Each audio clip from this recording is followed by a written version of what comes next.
প্রতিনিয়ত আমাদের পেজে নক আসে, ভাই আমি পর্ন এডিক্টেড, কিভাবে বের হব?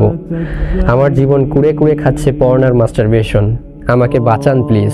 কিংবা আমার স্বামী পর্ন এডিক্টেড, ওকে কিভাবে ফেরাবো? এরকম শত শত মেসেজে আমাদের ইনবক্স ভর্তি। এবারের একজন ভার্সিটি অ্যাডমিশন পরীক্ষার্থী আমাদের লিখেছে, ভাই আমি বুঝতেছি না কি করব, অনেক চেষ্টা করার পরও ছাড়তে পারছি না, হস্তমৈথুন পর্নোগ্রাফি গিলে খাচ্ছে আমায়। অ্যাডমিশন পরীক্ষার্থী ভাই, জানুয়ারিতে 21 বার, ফেব্রুয়ারিতে 13 বার, মার্চে 19 বার, এপ্রিলে 15 বার এবং মে মাসে 17 বার হস্তমৈথুন করেছি। অনেক চেষ্টা করেছি ভাই, কিন্তু ছাড়তে পারছি না। আমরা উত্তর দেওয়ার যথাসাধ্য চেষ্টা করি, জিজ্ঞেস করে সমস্যার শেকড় বোঝার চেষ্টা করি, সাহস জুগিয়ে সমাধান বলে বোঝানোর চেষ্টা করি পরিবর্তনের পথে ফিরে আসা সম্ভব, পরিবর্তনের পথে ফিরে আসা সম্ভব। চার্লস ডুহিগ তার বিখ্যাত বই দ্য পাওয়ার অফ হ্যাবিটে আলোচনা করেছেন কিভাবে একটি কাজ আমাদের অভ্যাসের অংশ হয়ে দাঁড়ায় এবং সেই অভ্যাস ক্ষেত্র বিশেষে এক সময় আসক্তিতে পরিণত হয়।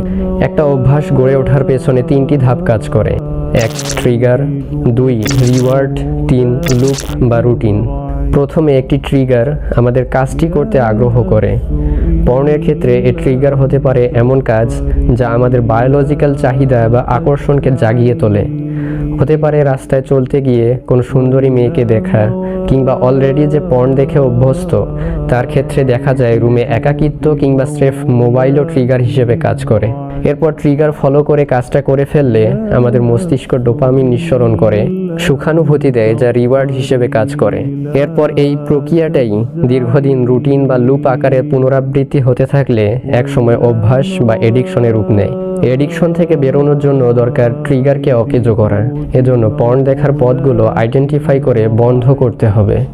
খুব বেশি অ্যাডিক্টেড হয়ে গেলে ক্লিনিক্যাল প্রেসক্রাইবড ওষুধ খেয়ে আকাঙ্ক্ষাগুলো ডিসেনসিটাইজড করারও দরকার হতে পারে।